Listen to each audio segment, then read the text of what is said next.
Hola, ¿cómo están? En la clase de hoy vamos a aprender acerca de costos, indispensable a la hora de planificar, presupuestar y tomar decisiones. Realmente es un tema bastante importante para cualquier gestión, saber diferenciar a la perfección los costos fijos y los costos variables. Como punto de partida debemos saber interpretar las recetas, el uso de las unidades de medida, conversión de precios según unidades de medida. Debemos contar con una información detallada y clara acerca de los mismos, factura, ticket de compra o una información verbal. Considerar los desperdicios al costo del plato y pérdidas por mala praxis. Saber sobre costos nos sirve para evaluar la rentabilidad. Debemos tener en cuenta que la receta indique la cantidad de materia prima a utilizarse en peso neto, que indique la unidad de medida, conocer el coeficiente de corrección de cada materia prima. Por lo tanto, podremos evaluar la rentabilidad ya sea por producto o por venta. Al tener una información precisa, podremos fijar el precio. También nos sirve para establecer objetivos de reducción de costos. También nos sirve para conocer el punto de equilibrio, es decir, el punto por el cual nosotros sabemos cuándo hemos cubierto nuestros costos. A partir de este punto, nosotros generamos utilidades o ganancias. Con toda esta información, podremos establecer promociones. Sin ella, no podríamos hablar de una promoción o descuento de un porcentaje. Clasificación de costos.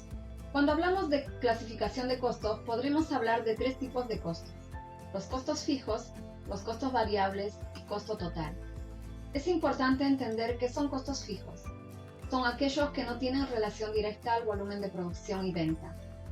Ejemplo, el pago de sueldos, aquellos que son dados en unidad de tiempo, ya sea en forma mensual o en forma quincenal. También son costos fijos el pago de alquiler cuando la empresa opera en un local que no es propio.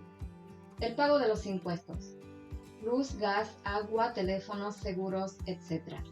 Lo cual significa que no depende si se venda o no dentro de la empresa, siempre van a incurrir en ellos.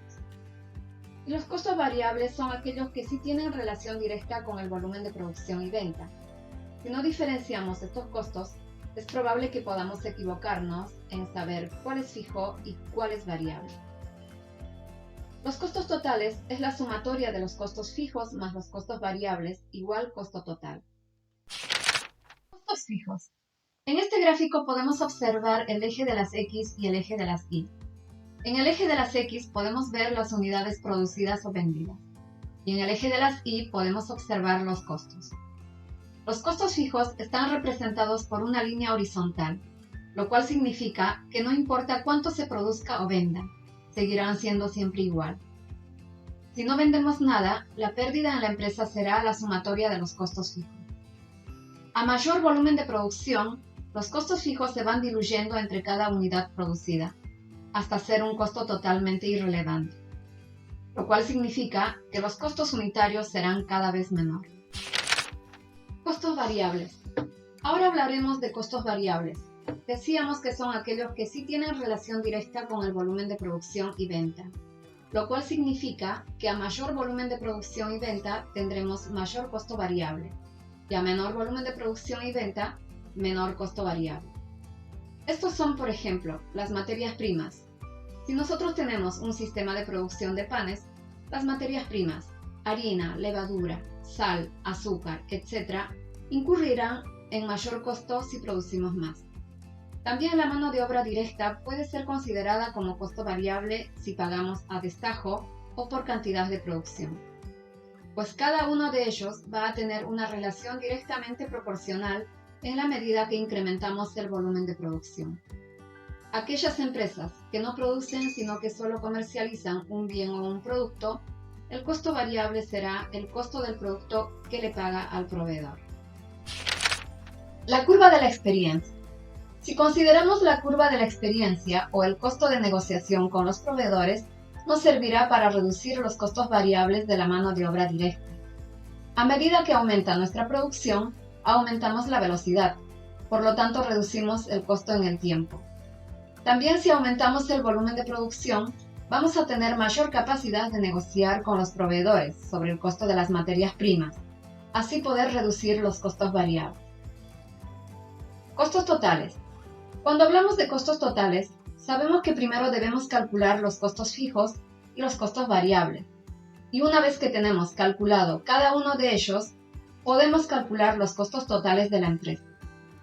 En el gráfico, podemos observar la línea de los costos fijos y la línea de los costos variables.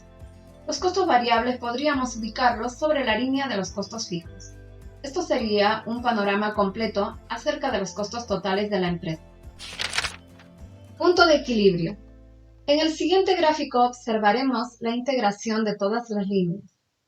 En el eje de las X, donde se desarrolla la producción, y en el eje de las Y, las ventas.